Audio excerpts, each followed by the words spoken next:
Hello दोस्तों, आप सबका स्वागत है एक बार फिर से एस्ट्रो गुरु चैनल पर। मैं आप सभी के लिए लेकर आया हूं आज बहुत ही बढ़िया सेशन। और आज का जो विषय है ये बड़ा स्पिरिचुअल भी है और आपके अपने जीवन से जुड़ा भी है।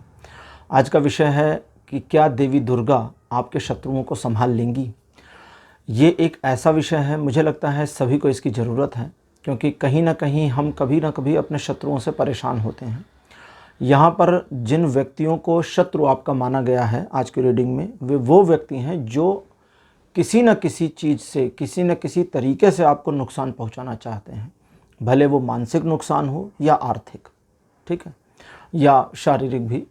तो इस विषय पर टैरो की क्या गाइडेंस है, देवी दुर्गा की ओर से क्या आता है, क्योंकि जब इस तरह की रीडिंग करता हूं तो अपनी ओर से चीज़ों को बंद कर देते हैं और देवी की ओर से जो प्रेरणा आती है, जो इंट्यूशन आती है, सिर्फ उसी को रीड किया जाता है। आज की इस रीडिंग के लिए 3 पाइल्स को बनाया गया है, जो आपकी स्क्रीन पर अब एक साथ दिखाई जा रही हैं। तीनों पाइल्स का सिंबॉलिक आपके सामने। Pile number 1 Brahma, pile number 2 Vishnu और पाइल नंबर 3 महेश। आज आपके सामने ये तीनों देवताओं के जो पिक्चर्स हैं, फोटोग्राफ हैं, ये 1 बाई 1 है, ब्रह्मा विष्णु महेश, और इसी सीक्वेंस में इनको उच्चारित भी किया जाता है। लेकिन कई बार कई स्क्रिप्चर्स में विष्णु जी को बड़ा या शिव जी को बड़ा बताया गया है, लेकिन फिर भी ब्रह्मा जी को आगे और शिव जी को पीछे रखा गया है जब उनके नामों को एक साथ उच्चारित किया जाता है। महेश विष्णु ब्रह्मा नहीं कहा जाता, ब्रह्मा विष्णु महेश कहा जाता है। इस सीक्वेंस का जो रीज़न है वो रीज़न ये है, सिंपल सा रीज़न है, वो ये है कि इस पूरी सृष्टि में जो ब्रह्मांड होता है, जिस ब्रह्मांड में जीवन पनपता है, पहले तो सृष्टि है। सृष्टि मतलब समझ लीजिए कि एक ऐसा वृहदाकार यूनिवर्स जिसके अंदर छोटे छोटे मल्टीवर्सेस होंगे, छोटे छोटे यूनिवर्स होंगे, छोटे छोटे ब्रह्मांड होंगे। एक बहुत बड़ी जगह जहां पर छोटे छोटे कई ब्रह्मांड हो सकते हैं। तो ब्रह्मा जिनका कार्य है ब्रह्मांडों का निर्माण करना, जीवन का निर्माण करना, एक प्रकार से जीवन की रचना को आगे बढ़ाना। फिर आते हैं विष्णु जिनका कार्य है सभी जीवों की और इस ब्रह्मांड में जितनी भी चीज़ें हैं उनकी रक्षा करना, पालन करना, पोषण करना। और अंत में आते हैं शिव जो संहार करते हैं, इन सभी को नष्ट कर देते हैं। कई बार आपने सुना होगा, कहते हैं मारने वाले से बचाने वाला बहुत महान होता है, बनाने वाला तो शायद उससे भी महान हो गया। लेकिन अपनी ही सृष्टि को नष्ट करने के लिए जिस स्टेमिना, जिस पावर, जिस करेज की ज़रूरत होती है, जिस साहस और धैर्य की ज़रूरत होती है, वो शिव में ही आ सकता है। और इसका एक सिंपल सा उदाहरण तब हमने देखा था जब भगवान शिव ने हलाहल विष को पी लिया था। सृष्टि में कोई भी नहीं था उसे पीने वाला, लेकिन वहीं पर बिना कहे, बिना एक शब्द अपने बारे में कहे हुए, ना अपने बारे में किसी तरह के व्याख्यानों में कहलवाए हुए कि वे ही जगत के एकमात्र सर्वोच्च पिता हैं, उन्होंने पिता की भांति अपने सारे बच्चों की रक्षा के लिए जहर भी पी लिया था। तो इसलिए महेश, और उन्होंने, चूंकि वे बड़े हैं और बड़प्पन उन्हीं में होता है जो अपने आप को पीछे कर लें, आगे करने वाले में बड़प्पन नहीं होता। कहते हैं ना कि पहले पुराने समय में कहते थे कि राजा के अगर कई बेटे हैं तो सबसे योग्य कौन है, वो है सबसे योग्य जो राजा नहीं बनना चाहता। जो नहीं चाहता सत्ता, उससे योग्य कौन होगा? कोई नहीं होगा। ना राम को सत्ता चाहिए थी ना भरत को, और अगर दोनों में से किसी को सत्ता चाहिए होती तो फिर रामायण का सृजन ही नहीं हो पाता। तो ना राम चाहते थे सत्ता, ना भरत चाहते थे सत्ता। और जब दोनों को ही राज्य नहीं चाहिए था तो वहाँ पर क्या आया? भातृत्व प्रेम, भाइयों के बीच का वो प्यार जो आज भी उदाहरणों में नहीं मिलता। तो तीनों पाइल्स में से जो भी आप चूज़ करें उसे अपनी पाइल माने और उसके अकॉर्डिंग रीडिंग को देखिए, ये आपके साथ रेजोनेट करेगी। ये जनरल रीडिंग है और टाइमलेस रीडिंग है। तो जब आप इसको देखना शुरू करेंगे पहली बार, वहाँ से ये आपके साथ रेजोनेट करने लगेगी। हर बार की तरह इस बार भी इस रीडिंग के लिए टाइम स्टैम्प्स को डिस्क्रिप्शन में और कमेंट सेक्शन दोनों जगह पर पोस्ट कर दिया गया है। अपनी रीडिंग पर डायरेक्टली पहुंचने के लिए, बीच की सारे वीडियो को स्किप आउट करने के लिए आप टाइम स्टैम्प पर क्लिक कर दीजिए, तो वीडियो आपका फास्ट फॉरवर्ड हो जाएगा और आप डायरेक्टली अपनी पाइल की रीडिंग पर ही पहुंच जाएंगे। आगे बढ़ने से पहले मैं उन सभी लोगों का स्वागत करूंगा जो लोग एस्ट्रो गुरु चैनल पर आज पहली बार आए हैं। आप सभी इस चैनल को सब्सक्राइब जरूर करिए, बेल आइकन को प्रेस करिए, क्योंकि जब आप बेल आइकन को प्रेस करते हैं तो नए वीडियोस की नोटिफिकेशन आपके फ़ोन पर आनी शुरू हो जाती हैं। और मेरे रेगुलर व्यूवर्स और सब्सक्राइबर्स, आप सभी के सहयोग और प्यार के लिए बहुत बहुत आभार। आगे बढ़ने से पहले आपको एक बार फिर से बता दूं कि मैं एक प्रोफेशनल एस्ट्रोलॉजर और एक प्रोफेशनल टैरो रीडर भी हूं। तो आपकी स्क्रीन के ऊपर ये नंबर जो आ रहा है, आप इसके ऊपर संपर्क कर सकते हैं अगर आपको अपने लिए एक पर्सनल रीडिंग सेशन चाहिए। ये व्हाट्सएप नंबर है, तो इस पर आपको कॉल नहीं करना है, इस पर वॉइस मैसेज भी मत डालिए क्योंकि वॉइस मैसेज को भी नहीं सुना जाएगा। सिर्फ मैसेज करिए, टाइपिंग करिए मोबाइल पर और मैसेज करिए, हाय हेलो जो भी लिखना है लिखिए। दूसरी साइड से मेरी टीम मेंबर आपको फर्दर इन्फॉर्मेशन देना शुरू करेगी, आपसे जानकारी लेगी क्या आपको रिक्वायर है और किस तरह से आपकी ज़रूरत है। तो अकॉर्डिंग टू दैट आपके लिए एक पर्सनल रीडिंग सेशन बुक करने में आपका सहयोग भी करेगी। तो चलिए आज की रीडिंग को शुरू करते हैं और आपकी पाइल में मिलते हैं।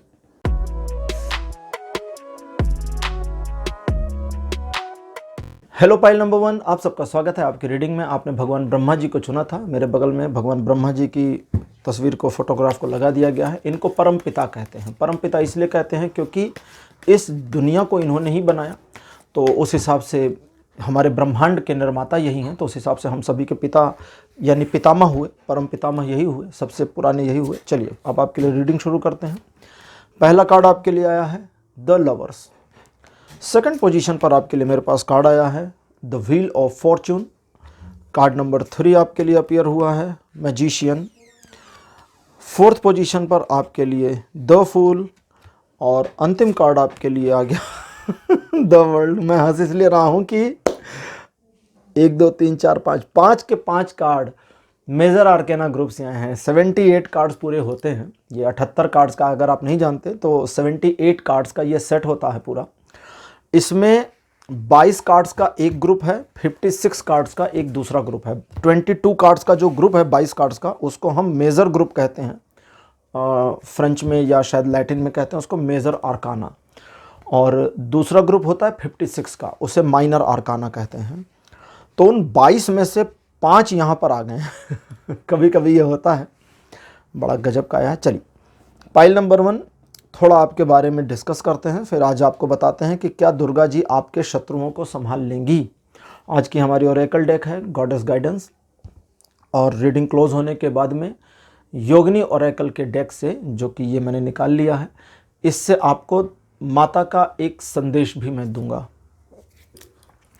अच्छा, चूँकि माता जी के ऊपर रीडिंग हो रही है तो देवी दुर्गा के 9 स्वरूपों के ऊपर भी मैंने पहले रीडिंग करी थी, जो मेरे चैनल पर अपलोड कर दी गई हैं। हालांकि उसको बहुत सारे लोगों ने देखा, लेकिन अगर आपने बाई चांस उसको मिस किया है और देखना चाहते हैं तो इस वीडियो के डिस्क्रिप्शन में उसके लिंक दिए गए हैं, आप देख सकते हैं। प्रेजेंट टाइम ऐसा दिखता है कि आप, चलो ये प्रेजेंट वाले मामले को कहता है, नहीं ये तो प्रेजेंट की बात नहीं है, ये तो इनके जीवन में चल रहा है मना कर दिया। ये एक्चुअली मेजर और माइनर ग्रुप में फ़र्क ये है कि मेजर ग्रुप बड़ी गहरी बातें निकाल कर लाते हैं। माइनर वाले ग्रुप थोड़ा सा मेटेरियलिस्टिक हो जाते हैं, ये थोड़ा स्पिरिचुअल होते हैं, वो मेटेरियलिस्टिक हो जाते हैं, यही फ़र्क है। तो ये पहले कह रहा है कि जैसा कि चल रहा नहीं है, जैसा कि लगातार जीवन में चला आ रहा है पिछले लंबे समय से, कि आपके कई प्रयास विफल हुए, आपने अपने आप को साधने की कोशिश करी, कई बार साधन हुआ भी, और कई बार आपने अपने आप को एकदम ऑन द ट्रैक ले भी लिया, लेकिन हर बार आपका भटकाव आ गया। वे लोग जो आपको मैनिपुलेट कर ले गए, वे लोग जिन्होंने आपको गलत मार्गदर्शन में डाल दिया, वे लोग जिन्होंने हर संभव साम दाम दंड भेद हर संभव का प्रयास किया आपको मैनिपुलेट करने का भी और डोमिनेट करने का भी, अनफॉर्चुनेटली कई मरतबा वे जीत चुके हैं, कई बार वे जीत चुके हैं। और आप एक ऐसी सिचुएशन का सामना भी कर चुके हैं जहां उनके इन्फ्लुएंस ने, या उन एक से ज़्यादा शत्रु जो आपके रहे हैं, उनके इन्फ्लुएंसन की वजह से आपने कई बार गलत डिसीज़न लिया, और उस गलत डिसीजन की वजह से भी आपको कई बार नुकसान का सामना करना पड़ा। 1-2 ऐसे मामले भी थे जहां पर आपको ईश्वर के कोप भाजन का भी शिकार बनना पड़ा। एक्चुअली ईश्वर के कोप भाजन, इसका जो अर्थ होता है वो होता है कि ईश्वर का एक प्रकार से गुस्सा या नाराज़गी जैसा सिचुएशन आपको झेलना पड़ा। किस्मत, आप इसमें क्या कहूँ, किस्मत का सपोर्ट कभी है कभी नहीं है, कभी बहुत तेज़ है कभी बहुत बुरा है, ये उलट पुलट चल रहा है। और जो ये उलट पुलट चल रहा है, इसने आपके जीवन को बिल्कुल ऑन द ट्रैक नहीं रखा है। आज का हमारा विषय है कि क्या देवी दुर्गा का आपके लिए जो मतलब एक तरह का गाइडेंस है, या देवी दुर्गा आपके शत्रुओं को संभाल लेंगी या नहीं। मतलब देवी दुर्गा का क्या अप्रोच, क्या रोल आपके जीवन में है, उनकी शक्ति कितना आपको बेनिफिट दे रही है। तो ये आज का हमारा विषय है। आने वाले भविष्य में आपके जीवन में मुझे एक परिवर्तन दिखता है। ये परिवर्तन कुछ पुरानी चीज़ों को ख़त्म करके कुछ नई चीज़ों को आपके जीवन में कनेक्ट करेगा, और ये जो कनेक्टिविटी आपके जीवन में नई चीज़ों की होगी, ये कुछ पुराने ऐसे मामलों से आपको छुटकारा दिलाएगा जो आपके जीवन में छूट नहीं रहे थे, हट नहीं रहे थे। तो यहाँ अभी सिंपली एक ग्लैंस की अगर बात करूँ, एक लाइन की बात करूँ, तो देवी दुर्गा आपके शत्रुओं को लंबे समय से संभाल भी रही हैं। और कई बार आपने ये जो देखा कि उनका तांडव तेज हो जाता है आपके शत्रुओं का, या आपके शत्रु कई बार आपको डोमिनेट कर ले जाते हैं, तो ये उनके द्वारा पहुंचाए गए नुकसान का सिर्फ 10वां हिस्सा होता है। 90% हिस्सा ऑब्जर्व कर देती हैं, नष्ट कर देती हैं देवी, और आपको कम मिलता है। जैसे अब उस वाले मामले को ही ले लीजिए, पीछे का मैं बताता हूँ। जैसे उस वाले मामले में जहाँ पर आपने किसी एक मामले पर अपने आप को आगे ले जाने की ठानी, योजना बनाई, और आपको बहुत ज़्यादा घबराहट और डर थी कि आपकी योजना को विफल करने के हर संभव प्रयास किए जाएंगे, लेकिन आप कहेंगे कि किस्मत से काम बन गया और आपकी वो योजना सफल हो गई। लेकिन समस्या क्या हुई कि आगे जाकर के सफलता ढह गई, रुक गई। अब उस ढहने और रुकने में शत्रुओं का जितना योगदान था, अब उसी मामले की थोड़ी एक्सप्लेनेशन चलेगी क्योंकि खोल दिया है वो वाला चैप्टर। तो शत्रुओं का जितना योगदान था उतना ही आपका भी योगदान था, बल्कि उससे ज़्यादा था। आपके अपने कॉन्फिडेंस में लूजनेस आ गई, आपने अपने आप को अंडर एस्टिमेट कर लिया, और अंडर एस्टिमेट करके आपने चीज़ों को गलत आकलन के साथ में समझ लिया, और हर वो गलत निर्णय जिसने उस पूरे मामले को चौपट कर दिया आपके द्वारा लिया गया। अब लेते हैं हमारी आज की ओरेकल डेक, गॉडेस गाइडेंस। तो देखते हैं कि गॉडेस गाइडेंस में देवियाँ आपके लिए क्या इन्फॉर्मेशन देती हैं।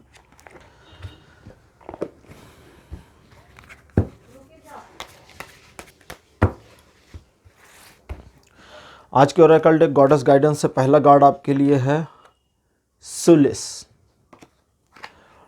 सुलिस एक प्रकार की जल की देवी मानी गई हैं। इनको आप वरुण देवता का फीमेल काउंटर पार्ट भी समझ सकते हैं।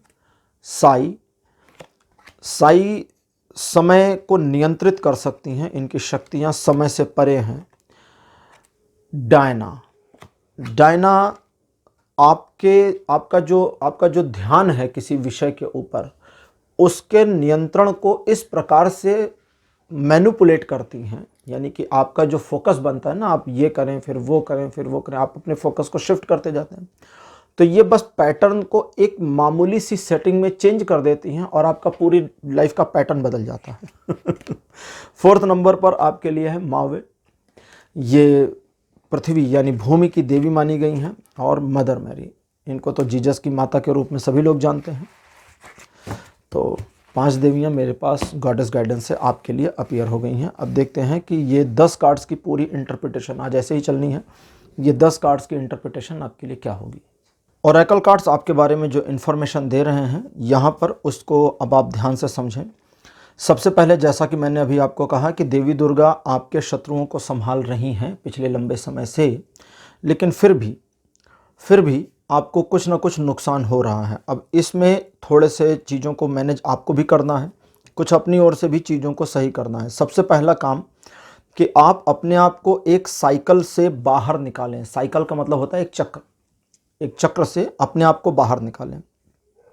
आप अपनी मनस्थिति को अगर देखें तो ये एक चक्र की तरह चलती है। आपके सोच में कुछ अच्छाई आ जाती है, लेवल हाई हो जाता है, और फिर उसको डाउन में आना ही होता है, और फिर वहाँ से उठाकर आप उसको हाई ले जाते हैं, वो फिर वहाँ से डाउन में आती है। और आपके इस सोचने के तरीके की वजह से आपके पीछे कई काम खराब हो चुके हैं, और वो जो खराब हुए हैं वो सोचने के तरीके से, आपको ऐसा नहीं लगता कि सोचने के तरीके से खराब हुए हैं, आपको ये लगता है कि वो समय का फेयर मेरे फेवर में नहीं था, इसलिए वो चीज़ें खराब हुई। लेकिन अगर आप डीपली ज़रा सा इंस्पेक्ट करें, अगर थोड़ा ध्यान दें, तो आप उस चक्र को, उस साइकिल को समझने में कामयाब हो जाएंगे। अगली चीज़, फोकस की लगातार कमी बने रहना। देखिए, हर चीज़ देव नहीं करेंगे, हर चीज़ देवी नहीं कर देंगी। आपको भी अपने जीवन में बहुत कुछ मैनेज करना है। जैसे आपके शत्रुओं को संभालने का कार्यक्रम तो ये कर सकती हैं, लेकिन अब आपके फोकस को नहीं बना देंगे कि अब आपका फोकस भी बना दें और आपका निशाना भी लगवा दें और आपकी तैयारी भी, प्रिपरेशन भी करवा दें, और आपका सब कुछ नहीं करेंगी। वो एक चीज़ को संभाल सकती हैं जो आपके जीवन में बाधाएं हैं। शत्रुओं का मतलब बाधा, जो बाधाएं आपके जीवन में लगातार बनती हैं या समय समय पर बनती हैं, जिनसे आपको नुकसान सडन या सापेक्ष या परोक्ष हो सकता है, उसे मैनेज करने का काम उन्होंने देख लिया। बाकी चीज़ें तो आपको करनी पड़ेंगी क्योंकि कर्म आपका है। जैसे अर्जुन के रथ के ऊपर हनुमान जी बैठ गए थे आकर के, तो कथा में है कि हनुमान जी रक्षा के लिए बैठे थे, युद्ध लड़ने के लिए नहीं। और कहीं कोई इंसिडेंट नहीं पूरे महाभारत में कि हनुमान जी ने युद्ध को लड़ा हो, लेकिन उनकी ध्वजा पर वे विराजमान थे। ऐसे ही भगवान श्री कृष्ण रक्षा के लिए थे। लेकिन जैसे एक जगह पर महाभारत में आया भी है कि भीष्म पितामह ने अर्जुन को एक ऐसा तीर मारा था कि अगर वो लग जाता तो अर्जुन की मृत्यु हो सकती थी। भगवान कृष्ण सारथी आगे बैठे थे, उन्होंने अपने अंगूठे से रथ को दबाया, 1.5 इंच नीचे रथ चला गया, और वो 1.5 इंच का जो गैप था उसी ने अर्जुन की जान को बचाया। सोचिए ना, किसी के दिल पर तीर लगना हो और 1.5 इंच ऊपर लग जाए तो दिल बच गया ना। इतने से फर्क से, अगर मेडिकल साइंस के बारे में थोड़ा पता है तो आपको मालूम होगा कि आप घायल हो जाएं, आर पार हो जाए कोई गोली वगैरह भी अगर आपके सीने में, लेकिन वो दिल के बगल से निकल जाए तो आपकी जान बच सकती है, नहीं मरेंगे। डर के मारे कोई मर जाओ अलग बात है। अच्छा, सबसे पहले चीज़ों को थोड़ा अब आपको मैनेज करना है। देखिए, वे हैं प्रोटेक्शन में, लगातार हैं और आगे भी रहेंगी, लगातार रहेंगी, लेकिन थोड़ी चीज़ें अब आपको मैनेज करनी है ताकि उस प्रोटेक्शन का बेनिफिट उठा सकें। वो जो प्रोटेक्शन है वो एक तरह की ब्लेसिंग जैसा है। वो ऐसा प्रोटेक्शन नहीं है, यहाँ प्रोटेक्शन का लेवल बता दूं, वो यहाँ पर ये भी चाहती हैं कि मैं ये बताऊं, वरना आप गलत ऑब्जर्वेशन में चले जाएंगे कि अच्छा दुर्गा जी हैं तो अब हटो भैया, अब तो तलवारें निकलेंगी। नहीं, वे माँ की तरह प्रोटेक्ट करती हैं। एक माँ अपने शिशु को कैसे प्रोटेक्ट करती है? अपनी गोद में ले लेती है, संभाल लेती है, चोट ना लग जाए। लेकिन उस बच्चे की जो ग्रोथ है वो बहुत हद तक उस बच्चे पर भी डिपेंड करती है, क्योंकि दुनिया की सभी माएँ अपने बच्चों को लगभग एक ही सेटअप, एक ही तकनीकी से पालती हैं। अब ऐसा तो है नहीं, कुछ अलग करती हैं। दूध पिलाना, थपकी देना, लोरी सुनाना, सुलाना, खाना पीना खिलाना, कपड़े पहनाना, चलना सिखाना, बोलना से, यही होता है। सारी माएँ यही करती हैं, लेकिन बच्चों के नेचर अलग अलग हो जाते हैं। क्यों? क्योंकि वो खुद को भी तो ऑपरेट कर रहे हैं। बच्चा खुद को भी ऑपरेट कर रहा है, तो वे एक मदर की तरह, एक माँ की तरह, चूंकि वे आपकी माँ ही हैं, आपके लिए एक प्रोटेक्शन लेयर को बनाकर रखती हैं जहां आपको डैमेज ना होने पावे। कहते कि डैमेज हो गया तब गड़बड़ होगी, बाकी छोटे मोटे नुकसान पहुंचाने के लिए तो दुनिया लगी पड़ी है और उसको लगे रहने दो। लेकिन जैसा भी मैंने बताया था, एक परिवर्तन होने वाला है, अभी उसके बारे में बताऊंगा, उसको भी होल्ड किया है थोड़ा सा और उसमें आना है। कुछ चीजें अपनी मैनेज कर लीजिए। अपनी आदतों में थोड़ा सा सुधार लानी है आपको, थोड़ा सा आदतों में। पहली सुधार क्या लानी है? एक सिचुएशन बनानी शुरू करिए अपने जीवन में जहां आप ईगो में आकर डिसीजंस नहीं लेंगे, क्योंकि फिर पीछे का मुझे जाना पड़ेगा। और आपको ध्यान है कि 3 से ज़्यादा बार तो यहाँ दिख ही रहा है, अभी मैं डीप में जाऊँगा तो शायद और दिखे। तो फिलहाल चूँकि ये जनरल रीडिंग है और पर्सनल नहीं है, तो इसमें चूँकि बहुत सारे लोगों का जुड़ा हुआ है, तो 3 बार की साइड्स आ रही है कि 3 बार तो आपने अपने ईगो की वजह से अपने ही पैर पर कुल्हाड़ी मारी है। 3 बार ज़्यादा ही हो गया था। खैर, फिर आप सुधार में भी लाए, आपने काफ़ी कुछ चेंजेस किया। सबसे पहला, अपने ईगो को करना है मेल्ट डाउन। दूसरा, साई जो कहते हैं कि बताओ मत जो करने जा रहे हो, गाना मत गाओ, ढिंढोरा मत पीटो ना। राजा थोड़ी हो कि ढोल पीट कर करोगे कि सुनो सुनो सुनो महाराजा धीराज ये करेंगे, महारानी ये करेंगे, नहीं, ये सब नहीं। शांत रहिए। आपके शांत रहने में जो एनर्जी का एक वाइब्रेशन है, वो एक ऐसे अब यहाँ पर एनर्जी वाला मामला आ रहा है, कार्ड उठाना पड़ेगा। एक ऐसी एनर्जी वाइब्रेशन आपकी आनी शुरू होगी जो आपको एक ऐसे लेवल पर लेकर जाती है जहां पर आप अपने आप को न सिर्फ प्रोटेक्ट कर सकते हैं, मतलब आपको करना नहीं है, वो ऑटो प्रोटेक्शन हो जाएगा, साथ ही साथ आप भविष्य के लिए रेडी हो जाएंगे अगर चुप रहते हैं। अब चुप किन मामलों पर रहना है? सबसे पहला, जो आपके फ्यूचर के प्लान्स हैं। दूसरा, प्रेजेंट में अभी अभी कुछ समय पहले आपने अपने लिए क्या कदम उठाए हैं। जैसे मान लीजिए कि आप एक बिजनेस पर्सन हैं और अभी जस्ट पहले ही आपने अपने बिजनेस में एक नया आइडिया सोचा, उस पर काम शुरू किया, ऑर्डर वॉर्डर दे दिया। अब ये गाना मत गाइए, सबको रुक जाइए, शांत रहिए, सामान को आने दीजिए, फिर देख लीजिएगा। ऐसे स्टूडेंट हैं तो पढ़ाई का भी इसी पर देख लीजिएगा ऐसे ही।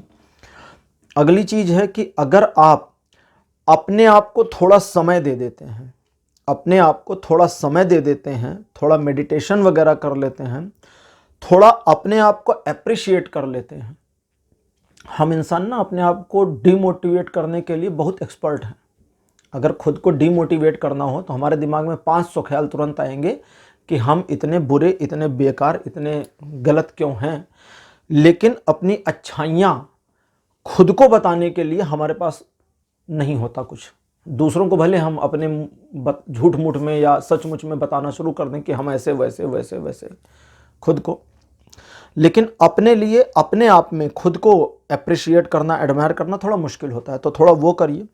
और जितना समय आप स्वयं के साथ बिता लेंगे, यहाँ पर हेरमिट के कार्ड वाली इंटरप्रिटेशन आती है कि जितना समय आप स्वयं के साथ बिता लेंगे उतना स्वयं का ही मार्गदर्शन करने के लिए एनलाइटेड हो जाएंगे। एनलाइटेड मतलब आपके अंदर प्रकाश आ जाएगा। अब अंदर की जो रोशनी है वो आपके फोकस को बनाती है, और अगर आपने अपने फोकस को सही कर लिया, जो कि बार बार हटता है, छिटक जाता है, तो बस मावे कहती हैं कि फिर बन गया। वो चक्र जो डिसबैलेंस में था अब वो बैलेंस हो गया, बस इतना ही तो करना था।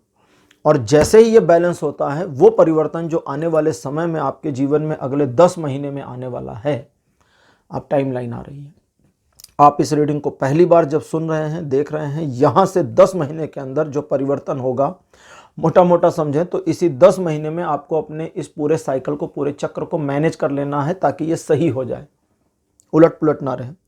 और अगर ये मैनेज कर लिया तो आपके जीवन में एक क्रांति जैसा वातावरण आ सकता है। आप अपने जीवन में सफलता के उन सोपान की ओर, उस लक्ष्य की ओर आगे बढ़ेंगे जो अभी तक आपके लिए अबूझ पहेली जैसा था, जो दिखता तो था, लगता तो था, जो फील तो कराता था कि हाँ हो सकता है, जो एक एहसास तो देता था कि हाँ मैं यही करने के लिए इस दुनिया में आई हूँ या यही करने के लिए आया हूँ, उस ओर फिर आगे बढ़ना शुरू होगा। वो जो बाधा, बैरियर अभी बनी हुई है, जो दरवाज़ा बंद है, वो खुलना शुरू हो जाएगा। और देवी तो आपके साथ ही हैं लगातार। तो पाइल नंबर 1 आपके लिए ये रीडिंग आज की यहीं पर क्लोज होती है, लेकिन अभी ख़त्म नहीं हुआ है। क्यों? क्योंकि अब आपके लिए योगिनी ओरेकल से एक मैसेज माता का निकालूंगा और आपको बताऊंगा कि उनकी ओर से आपके लिए संदेश क्या है। आपके लिए मेरे पास कार्ड आया हुआ है ऐंगिनी पद। यहाँ पर एक छोटी सी चीज़ समझ लें, अगर किसी परिवर्तन की ज़रूरत है तो अभी है आपके जीवन में।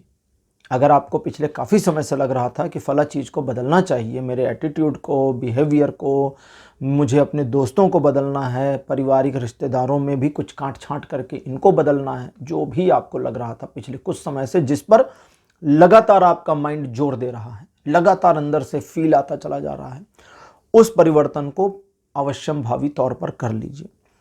बट एक चीज़ का ध्यान रखिएगा कि हर एक परिवर्तन रिवर्स नहीं होता है। ऐसे ही ये वाला जो परिवर्तन है ये वापस नहीं जाएगा। एक बार आपने कर दिया तो कर दिया, हो गया तो हो गया। और यहाँ पर आपके लिए है कि आपको ये परिवर्तन करना चाहिए, क्योंकि तभी आपके जीवन में एक नए दौर का प्रारंभ हो जाएगा, और उस प्रारंभ से आप अपने आप को फिर अब जैसा बनाना चाहें वैसा बना ले जाएंगे। तो पाइल नंबर 1 अब आपके लिए रीडिंग कंप्लीट हुई। आज की रीडिंग आपको कैसी लगी, अपने एक्सपीरियंस, अपने अनुभव कमेंट सेक्शन में ज़रूर लिखिए। इस वीडियो को लाइक करिए, शेयर करिए और चैनल को सब्सक्राइब करना मत भूलिएगा। अगले वीडियो में आपसे फिर मिलूँगा। Bye bye.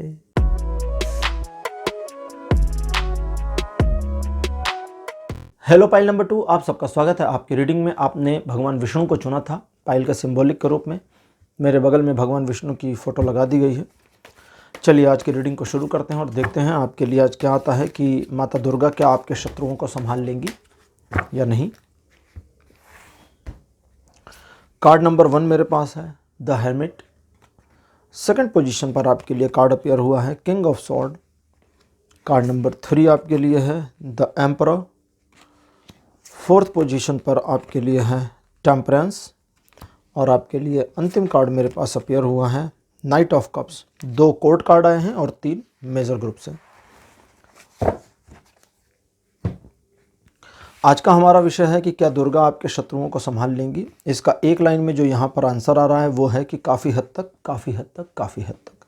लेकिन कुछ चीज़ें, कुछ मामले ऐसे हैं जहाँ पर आपके द्वारा की गई गलतियों की वजह से वे इस मामले से खुद को दूर रखना पसंद भी करती हैं। वे मामले कौन से हैं, क्या हैं, अब तक आपके दिमाग में क्लिक हो गया होगा। चलिए पीछे से चलते हैं। पाइल नंबर 2, जैसा कि जानते हैं कि आपके जीवन में आप किसी की सुनते तो हैं नहीं, और मानने का तो फिर सवाल ही नहीं उठता। जब आप किसी की सुनते नहीं हैं, किसी की मानते नहीं हैं, तो फिर कई बार तो अपनी भी नहीं सुनते और अपनी भी नहीं मानते, क्योंकि दिमाग तो कुछ और कहता है, दिल कुछ और कहता है। दिल और दिमाग की इस रस्साकसी के बीच में फिर आपका ईगो बढ़ जाता है। आप अपने आप को एक ऐसे व्यक्ति समझने लगते हैं जो इस दुनिया को चला रहा हो या बीच में हो और दुनिया घूम रही हो चारों ओर। आपके इस पागलपन की वजह से आपको लगातार बार बार हर बार चीज़ों को मैनेज करना पड़ता है और बैलेंस बनाना पड़ता है, और हर बार आपका बैलेंस टूट जाता है। आप चीज़ों को बेहतर करने की दिशा में आगे बढ़ते हैं, आपको फील तो होता है कि हाँ चीज़ें बेहतर हो रही हैं, लेकिन ढाक के तीन पात की तरह फिर वहीं पर आ जाते हैं जहाँ से चले थे, और शुरुआत से ही फिर शुरू हो जाता है। तो ये वाला जो साइकिल है ये बहुत बुरा है। ये चक्र की तरह नहीं है, लेकिन आपने इसको चक्र बना रखा है। यहाँ कोई साइकिल वाइकल नहीं है कि आपके जीवन में कोई चक्र है और वो घूम रहा है और आप उसमें शिकार हो गए। नहीं, ऐसा नहीं है। ये उस तरह का है कि जानबूझकर आप गोल गोल घूम रहे हैं। अब कोई क्या कर लेगा।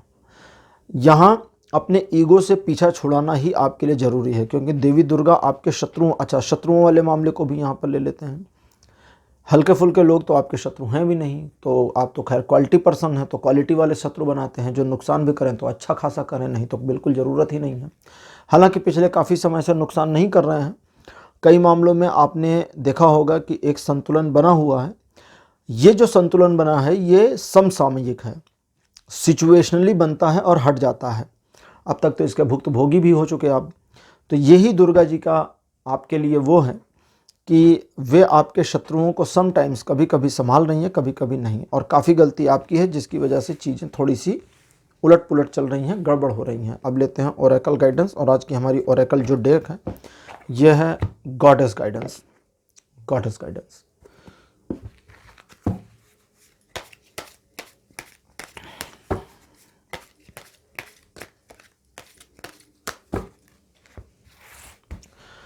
पहला कार्ड आपके लिए अपीयर हुआ है कुआन यिन। कार्ड नंबर 2 आपके लिए मेरे पास ये है यमेना के बाद में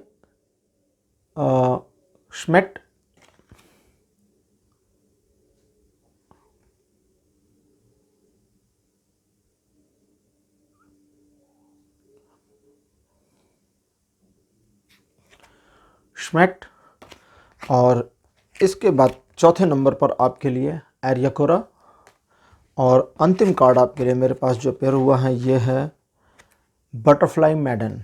इनका नाम ऐसे ही है, बटरफ्लाई मैडन। ये एक तरह से एक रूप से दूसरे रूप में जाने वाली जो भी चीज़ें होती हैं उनको मैनेज करती हैं। देखिए, इस प्रकृति में और हमारी दुनिया में बहुत सारे अलग अलग रिलीजन्स हैं, और ईश्वर के, देवी के, देवताओं के अलग अलग स्वरूपों की मान्यता रही है। कई बार ये मान्यताएं कल्पना भी रही हैं और कई बार ये मान्यताएं सचमुच की भी रही हैं। हर एक देवी, हर एक देवता अपने आप में एक ऊर्जा की लहर जैसे होते हैं।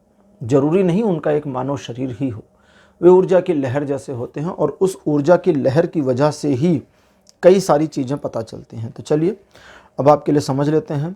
आज का जैसा हमारा विषय है कि देवी दुर्गा आपके शत्रुओं को संभाल लेंगी या नहीं, या संभाल लेंगी, क्वेश्चन है। तो यहाँ पर श्मेट का कार्ड है जो कहते हैं कि ये कहती हैं कि उनको संभाला गया तो है, लेकिन हर बार आप डिस्टर्बेंस करके चीज़ों को बिगाड़ के ख़राब कर देते हैं, और जब बिगाड़ आपकी ओर से होता है तो हर चीज़ को वापस से रीसेट करने में इनकी अपनी बहुत एनर्जी जा रही है। एक तरह की कंप्लेन समझें इस चीज़ को, इसको थोड़ा आपको मैनेज करना होगा। ईगो को डाउन करिए। अपने आप में जो भी आप सोचते हैं ज़रूरी नहीं वो प्रैक्टिकल ग्राउंड्स पर सही हो। कई बार आपके सोच, आपका विचार, आपका आइडिया बेकार और दो कौड़ी का होता है, क्योंकि उसका प्रैक्टिकल ग्राउंड बहुत बेकार है। और सबसे बड़ी समस्या तब होती है जब आपको मालूम होता है कि प्रैक्टिकल ग्राउंड बेकार है और फिर भी आप उसमें आगे बढ़ जाते हैं, लगे रहते हैं। तो यहाँ कुआन यिन का जो कार्ड अपीयर हुआ है ये आपके लिए एक दुख व्यक्त करते हुए कहती हैं कि इस पूरे मामले में अपने आप से इंटरकनेक्टिविटी की ज़रूरत है। जो खुद का कनेक्शन टूट गया है तो फिर क्या करोगे, और जब तक खुद का कनेक्शन नहीं जुड़ेगा तब तक जीवन में आगे बढ़कर उन अपॉर्चुनिटीज़ को हासिल नहीं कर पाओगे जिनको हम कहते हैं गोल्डन अपॉर्चुनिटीज़। अब थोड़ा सा इन चीज़ों को सुधार लें तो काफ़ी कुछ काम हो जाएगा। अब यमनिया कहते हैं कि गोल्डन अपॉर्चुनिटीज़ मिलने भर से ही काम नहीं होता। किसी को अपॉर्चुनिटी मिल जाए तो उस अपॉर्चुनिटी का करिएगा क्या, समझिए ना इस चीज़ को, सोचिए। आप कहीं जा रहे हैं, कहते हैं ना कि हे भगवान हमें करोड़ों रुपए मिल जाएं। अगर आपको कहीं पर बहुत ढेर सारे करोड़ों रुपए, जैसे मान लीजिए 50 करोड़ या 100 करोड़ रुपए मिल जाए, तो कई बार वो रकम इतनी ज़्यादा हो सकती है कि आप उठा के ला नहीं सकते, इतना भारी हो जाएगा। उठा के लाएंगे कैसे, ले कैसे जाइएगा।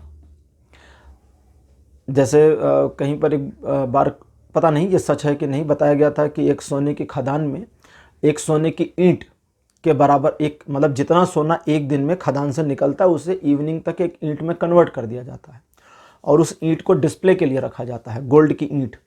और उस पर शर्त है कि अगर आप एक हाथ से इसको उठा लेते हैं तो आप लेके घर जा सकते हैं।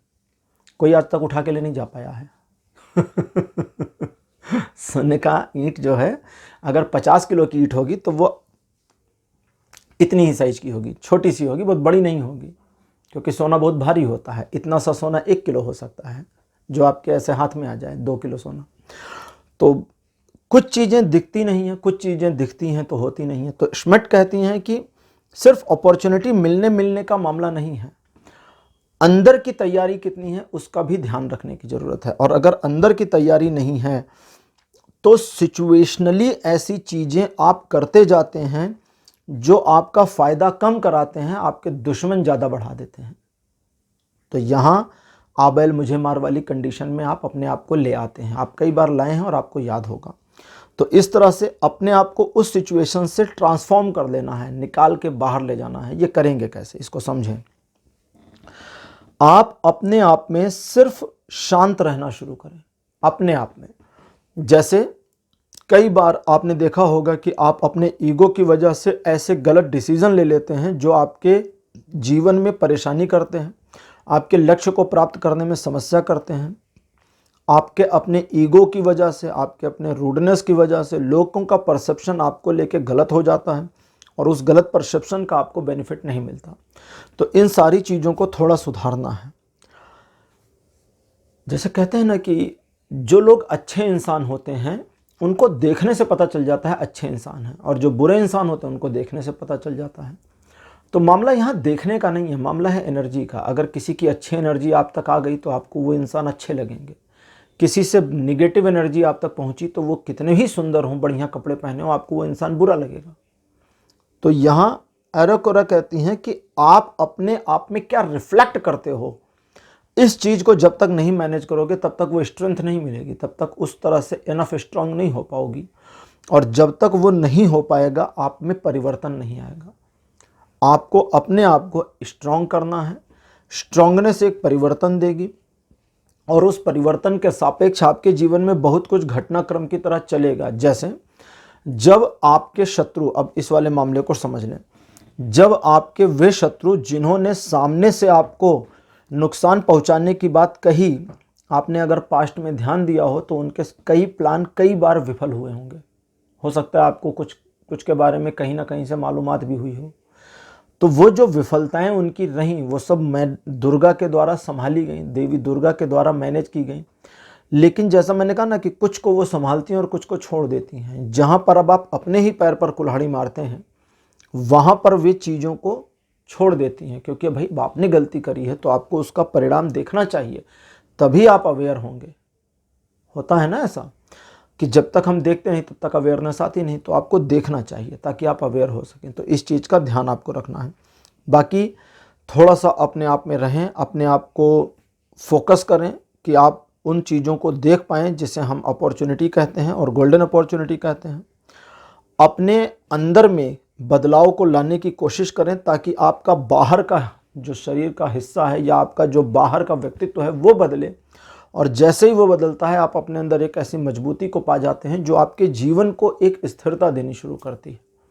और फिर देवी के आशीर्वाद से आप ऑन द ट्रैक आकर के चीज़ों में मैनेज करते चले जाते हैं। तो पाइल नंबर 2 ये थी आपकी आज की रीडिंग, लेकिन अभी ख़त्म नहीं हुआ है, क्योंकि अब मैं आपको योगिनी ओरेकल से एक मैसेज बताऊंगा। देवी का आपके लिए क्या संदेश है, क्या मैसेज है। मतलब ये 1-2 लाइन का ही मैसेज होना चाहिए, बहुत बड़ा इस पर कोई रीडिंग नहीं करने वाला, मैं सिंपल मैसेज बता दूंगा। आपके लिए मेरे पास जो कार्ड अपीयर हुआ है ये है नर्मदा पद। जैसा कि अभी मैं आपको कह रहा था कि अपने ईगो को आपको डाउन करना है, तो यहाँ देवी कहती हैं कि आपको अपने आप को जब डाउन करना पड़े तो इसका ये मतलब कतई नहीं है कि आप अपने सेल्फ रिस्पेक्ट से समझौता कर रहे हैं। वो वाले मामले बिल्कुल अलग हैं और ये वाले मामले बिल्कुल अलग, और दोनों को मिक्स मत करना, नहीं तो कुछ भी नहीं कर पाओगे। तो पाइल नंबर 2 ये आपके लिए रीडिंग हो गई कंप्लीट। आज की रीडिंग आपको कैसी लगी, अपने एक्सपीरियंस, अपने अनुभव कमेंट सेक्शन में ज़रूर लिखें। इस वीडियो को लाइक करिए, शेयर करिए और चैनल को सब्सक्राइब करना मत भूलिएगा। अगले वीडियो में आपसे फिर मिलूँगा। Bye bye.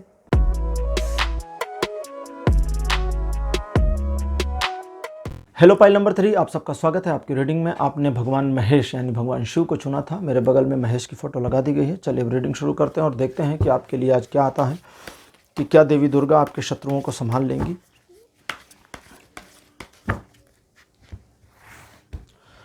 कार्ड नंबर 1 आपके लिए अपीयर हुआ है 3 ऑफ वॉन्ड्स। सेकंड पोजीशन पर आपके लिए है 7 ऑफ कप्स। थर्ड पोजीशन पर S of wands. Card number 4 आपके लिए है द हाई प्रीस्टेस और आखिरी कार्ड आपके लिए है द हैंग्ड मैन। आखिरी के 2 कार्ड मुझे इन्फॉर्मेशन देते हुए सिंपली एक लाइन में कि हाँ जी आप प्रोटेक्शन में हैं। वे आपके शत्रुओं को संभाल तो रही हैं, लेकिन इस तरह से नहीं कि आपको नज़र आ जाए। मतलब कहने का वे उनका नुकसान नहीं कर रही, लेकिन संभाल जरूर रही हैं, उनका नुकसान नहीं कर रही हैं। यहाँ पर 2-3 चीज़ें आप समझ लें। आपके लिए आज की रीडिंग में मेरे पास जो आ रहा है वो ये कि आप अपने कर्मों से ज़्यादा इमेजिनेशन में विश्वास रखने वाले इंसान हो जाते हैं कई बार, और कई बार आप ऐसी प्लानिंग कर ले जाते हैं जो अनर्गल होती है, यूजलेस होती है। उन सारी प्लानिंग्स की वजह से आप अपने कई कामों को बनते बनते बिगाड़ देते हैं, और कई बार जब आपके काम को बनाने की बारी आती है और उस समय जब आप हाई एंड एनर्जी सोर्स में होते हैं, तब भी आप कई गलत निर्णय लेके चीज़ों को बिगाड़ते हैं। देवी दुर्गा का लगातार का आशीर्वाद आपके साथ आप अनुभूत कर सकते हैं। आपका स्पिरिचुअल चीज़ों की ओर एक खिंचाव का बनना, लगातार बने रहना, और इस खिंचाव का एक लंबे समय से बने रहना, ये इस चीज़ को एक तरह से समझिए प्रमाणित करता है कि उनकी ब्लेसिंग आपके साथ लगातार बनी है। लेकिन यहाँ वे अपने सौम्य रूप में हैं और सॉफ्टली आपके कई सारे प्रॉब्लम्स और स्टेप्स को मैनेज करती हुई। यहाँ आप कई बार अपने प्लानिंग में चूके हैं, कई बार आपके खुद के दिमाग ने इमेजिन करके गलत संदेश आपको दिया और गलत चीज़ों पर आपने विश्वास किया और धोखा खाया। कई बार आप आगे बढ़ने की राह में कुछ अतिरेकता में चले गए और उसकी वजह से भी आपको कदम पीछे हटाने पड़े, और हर बार एक माँ की तरह से प्रोटेक्ट किया। उन्होंने आपको संभाला, पुचकारा और फिर से आगे बढ़ने के लिए तैयार कर दिया। और ये चीज़ें आपके जीवन में लगातार चल रही थीं और अभी भी चल रही हैं, आगे भी चल रही होंगी। पाइल नंबर 3 आपके लिए जो प्रेजेंट टाइम में मेरे पास आ रही है सिचुएशन, अकॉर्डिंग टू दैट पिछले कुछ समय से आप किसी एक समस्या को लेकर लगातार परेशान चल रहे हैं। लेकिन अगर आपने ध्यान दिया हो तो आप परेशान चाहे जितने हैं, या समस्या चाहे जितनी बड़ी विकराल क्यों ना हो, कहीं ना कहीं आप अपने आप में अभी भी उस बड़े डैमेज से अछूते हैं, बड़े डैमेज से अछूते रह गए। यानी वो जो बड़ा नुकसान आपका हो जाना चाहिए उस समस्या की वजह से, उससे अभी तक आप बचे रह गए, पता नहीं कैसे। और ये जो पता नहीं कैसे है, ये वही है कि आप उनकी प्रोटेक्शन में हैं, वे संभाल रही हैं चीज़ों को। शत्रुओं को संभालना, शत्रुओं को संभालने का मतलब कि वे शत्रु जो आपका नुकसान पहुंचाना चाहते हैं, उनको भी मैनेज करने का काम इन्होंने यहाँ पर कर रखा है। और इसी वजह से कितनी भी बड़ी ब्लेंडर और सिचुएशन ख़राब क्यों ना हो जाए, आपका मानसिक संतुलन बिगड़ नहीं पाता। आप डिस्टर्ब हो जाते हैं, डिस्ट्रैक्ट हो जाते हैं, लेकिन अपने संतुलन को ख़त्म नहीं होने देते। फोकस आपका वापस आ ही जाता है। अब लेते हैं आज के ओरेकल डेक और देखते हैं कि ओरेकल कार्ड्स का आपके बारे में क्या कहना है। आज की हमारी ओरेकल डेक है गॉडेस गाइडेंस। तो देखते हैं, ये गॉडेस गाइडेंस यानी कि देवियों से जुड़े हुए कार्ड्स हैं, और इसमें सभी देवियां हैं, तो इसलिए मैंने आज इसको लिया है। और आज की इस रीडिंग के क्लोज होने के बाद आपको मैं योगिनी ओरेकल टैरो डेक से एक मैसेज माता का क्या आपके लिए है वो भी बताने वाला हूँ। पहला कार्ड आपके लिए मेरे पास जो अपीयर हुआ है ये है आइसिस। आइसिस प्रेम की देवी हैं, goddess of the love. Second position आपके लिए है व्हाइट तारा। कार्ड नंबर 3 आपके लिए अपीयर हुआ है ईस्टर। कार्ड नंबर 4 आपके लिए अपीयर हुआ है ग्वेनवर। और अंतिम कार्ड आपके लिए जो मेरे पास अपीयर हुआ है यह कुआन यिन। कुआन यिन का आना बहुत ही सुकून जैसा है। एक तरह से समझें तो कहीं आग लगी हो और उस पर कोई पानी ला करके डाल दे तो कितना सुकून मिल जाए। सपोज़ करिए ना आपकी जलन हो रही है और किसी ने पानी दे दिया तो एक सुकून मिलेगा। कुआन यिन का आना बिल्कुल वैसा ही है। कुआन यिन आपके साथ जब इंटरकनेक्ट हो जाती हैं तो ये आपके दुख को महसूस कर सकते हैं, इसलिए इनकी गाइडेंस बहुत बढ़िया और स्पिरिचुअल होती है। यहाँ पर 2-3 चीज़ों को आपको ठीक से समझना है। जैसा कि मैंने अभी पहले भी कहा, लगातार उनकी शत्रु छाया में आप हैं। वे आपके शत्रुओं को संभालने का काम कर रही हैं और चाहती हैं कि आप अपने जीवन को ऑन द ट्रैक रखें और अपने जीवन के उन प्रॉब्लम्स को सॉर्ट आउट कर लें। सबसे पहली चीज़, पीछे आपने जो कुछ भी किया या पास्ट में जो कुछ भी हुआ उस चीज़ का आप इंटरकनेक्शन अपने प्रेजेंट से लेना बंद कर दीजिए, क्योंकि ये इंटरकनेक्शन अगर आपने नहीं तोड़ा और अपने हर वर्तमान को अपने पुराने से कंपेयर करके देखना शुरू किया तो आप अपने मनोबल को इस बुरी तरह से डैमेज कर देंगे, तोड़ देंगे, जो आपको आगे बढ़ने नहीं देगा। और जब ये आपको आगे बढ़ने नहीं देगा तो फिर आप कुछ कर भी नहीं पाएंगे। वाइट तारा कहती हैं कि आपको अपने लिए सेंसिटिव होना है, अपने लिए, ना कि दूसरों के लिए। कभी कभी हम दूसरों की परवाह करने में अपनी परवाह को भूल जाते हैं। कभी कभी हम दूसरों के लिए इतना कुछ करना चाहते हैं कि खुद के लिए भूल जाते हैं। जैसे अक्सर देखिए, घर में जो पिताजी होते हैं, पापा होते हैं, पूरे घर के लिए कपड़े आ जाते हैं, उनसे पूछे तो कहते हैं अरे मेरे पास तो यार मेरा भरी पड़ी है। तो वहाँ बच्चों को ध्यान देना चाहिए, बच्चों को ध्यान देना चाहिए कि वे अपने पिता के लिए कुछ कर लें।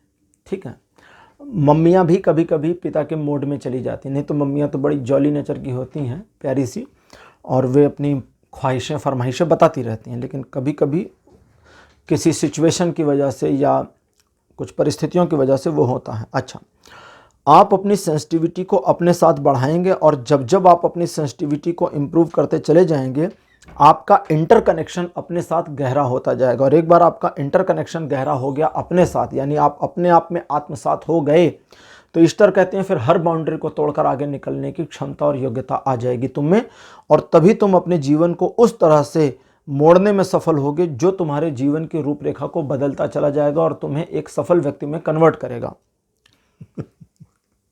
जब इनकी लाइन मेरे मुंह से आनी शुरू होती है तो आपकी जगह तुम आना शुरू हो जाता है। अब इनके लिए तो आप बच्चे ही हैं, तो ये आपको आप क्यों कहेंगी। चलिए, अब ग्वेनवेर का मामला जो है, यहाँ पर अब आखिरी के 2 कार्ड्स की मीनिंग को समझ लें, और ये जो दोनों के इंटरप्रिटेशन है ये बहुत काम के आपके हैं। अभी जैसे मैंने आपको पहले बताया कि लगातार एक प्रोटेक्शन में है, आपका एक स्पिरिचुअल ग्रोथ या स्पिरिचुअल चीज़ों की ओर रुझान भी दिखता है। लेकिन ग्वेनवेर कहती हैं कि इस पूरे मामले में जब आप अपने आप को अपनी सच्चाई में देखना शुरू करते हैं, कई बार हम दूसरों की सच्चाई को जानने में बड़े उत्सुक होते हैं और हम अपनी सच्चाई को नहीं देखते, जानते हैं लेकिन देखते नहीं, देखना नहीं चाहते हैं, आंखें छिपाकर भाग जाते हैं, अपने आप से ही भाग जाते हैं। तो ग्वेनवेर कहते हैं कि जब तक तुम तुम्हारी सच्चाई में तुम्हें खुद को नहीं देख लेते, तब तक तुम्हें तुम्हारा आत्मज्ञान वो नहीं मिल पाएगा जो तुम्हारे जीवन को एक मिरेकल की तरह बदल सके। और अगर तुम ये करने में कामयाब होते हो तो कुआन यिन कहती हैं फिर तुम्हें कुछ करना नहीं है, तुम सोचोगे और चीज़ें उस ढंग से सेट होनी शुरू हो जाएंगी। तुम चाहोगे और तुम्हारे पास योजना होगी, तुम कोशिश करोगे, सिचुएशन, प्लान, सराउंडिंग्स, लोग, सपोर्ट, ये सब अपने आप बनना शुरू हो जाएगा। लेकिन तुम करो तो, कुआन यिन अपने उसी भाषा में उसी लहजे को वापस रिपीट करते हुए कि तुम करो तो, तुम तो कर ही नहीं रहे हो। तो आपको यहाँ समझना होगा, जैसे अभी मैंने थोड़ी देर पहले बताया कि एक हाई एंड एनर्जी सोर्स को कई बार आप बर्बाद कर चुके हैं। अब देखिए यहाँ थोड़ा तल्ख होगा मामला, क्योंकि अब ओरेकल कार्ड्स की भी इंटरप्रिटेशन साथ में मिक्सअप हो रही है, और साथ ही साथ आप अपनी इमेजिनेशन में इतना खो भी जाते हैं कि उस प्लान पर जिस पर आपको काम करना चाहिए था कर ही नहीं पाते। तो जब जब आप अपने प्लान को वायलेट करते हैं, जब जब आप अपने प्लान को बाईपास करके आगे बढ़ना चाहते हैं, तब तक सिचुएशन खराब होती है। तो इन सारी चीज़ों को मैनेज करना होगा। आप अपने आप में जितना कंसंट्रेट करते हैं, यहाँ हैंग्डमैन और ग्वेनवेर दोनों यही बता रही हैं कि जितना खुद का सेल्फ कंसंट्रेशन होगा उतना बेहतर आउटपुट आपको मिल पाएगा, और उतने बेहतर आउटपुट और आउटकम के साथ अगर आप आगे बढ़ते हैं तो कुआन यिन का जो आखिरी का संदेश है यहाँ पर, या लास्ट इंटरप्रिटेशन इनकी जो है वो ये है कि फिर ये कहती हैं कि तब तुम ये निर्धारित कर सकोगे कि तुम अपने फोकस को किस दिशा में मोड़ो, कब तुम्हें किसी प्यार में अपने फोकस को लगाना है पूरा, कब तुम्हें अपने किसी प्लान पर पूरे फोकस को लगाकर उसे सक्सीड करना है, कब तुम्हें अपने आप को खुद आगे बढ़ाना है और कब दूसरे को आगे करना है। आगे करने का मतलब है उसे सफल होने देना है। यहाँ ये एक कंपैशन की बात करती हैं, या कंपैशन की देवी हैं, और वही बात करती हैं। इनका कहना जो है वो थोड़ा सा क्रिटिकल था, मैं समझाता हूँ। इनका कहने का मतलब है कि आप अपने आप को अगर अपने सच्चाई में देखना शुरू कर दें और वहीं से मैनेज करना शुरू कर दें तो आप अपने जीवन में मल्टीपल चीज़ें बेहतर कर सकते हैं। पहला, आप अपने आप को बना सकते हैं। दूसरा, आप दूसरे को बना सकते हैं। तीसरा, आप अपने आप को उस तरीके, उस नज़रिए में ढाल सकते हैं जिस तरीके, जिस नज़रिए, जिस प्रारूप, जिस पर्सनालिटी में आप आना चाहते हैं, और दूसरे को उसकी पर्सनालिटी वाइज डेवलपमेंट के लिए हेल्प कर सकते हैं। लेकिन ये सब कब होगा? जब आप चीज़ों को समझेंगे और करने की कोशिश करेंगे। तो पाइल नंबर 3 ये था आपके लिए आज की रीडिंग, लेकिन अभी ख़त्म नहीं हुआ है। अब आज की इस रीडिंग के बाद मैं लूँगा योगिनी ओरेकल और आपको बताऊंगा कि योगिनी ओरेकल डेक से आपके लिए देवी का क्या संदेश, क्या मैसेज है। एक सिंपल मैसेज 2-4 लाइंस का मैं आपको बता रहा हूँ। आपके लिए मेरे पास जो कार्ड अपीयर हुआ है ये है विंध्यपद। विंध्यपद, यहाँ आपके लिए जो मैसेज है वो ये है कि अगर आप किसी एक विषय पर अपनी स्थिरता को नहीं बना पाएंगे तो आप अपने जीवन में कुछ भी अचीव नहीं कर पाएंगे। बार बार अपने ही आइडियाज़ को पलट देना, बार बार अपने ही सोचे गए विचारों से अपने आप को मुक्त कर लेना, बार बार अपने ही आप को धोखा दे देना आपके लिए कतई ग्राह्य नहीं है। ग्राह्य को मतलब होता है अपने लिए एक्सेप्टेबल नहीं है। संस्कृत आ गई थी। तो ग्रह ना होने का मतलब है कि जब ग्रहण नहीं हो पाएगी तो वो अंदर नहीं जाएगी, और जब वो अंदर नहीं जाएगी तो आपके व्यक्तित्व में वो परिवर्तन नहीं लाएगी जो आपको अलग इंसान बनाए और बेनिफिट दे। तो आप अपने आप को इस चीज़ के लिए मैनेज करें, ये आपके लिए बढ़िया रहेगा। पाइल नंबर 3 आपके लिए आज की रीडिंग यहीं क्लोज होती है। आज की रीडिंग आपको कैसी लगी, अपने एक्सपीरियंस, अपने अनुभव कमेंट सेक्शन में जरूर लिखिए। इस वीडियो को लाइक करिए, शेयर करिए और चैनल को सब्सक्राइब करना मत भूलिएगा। अगले वीडियो में आपसे फिर मिलूंगा। Bye bye.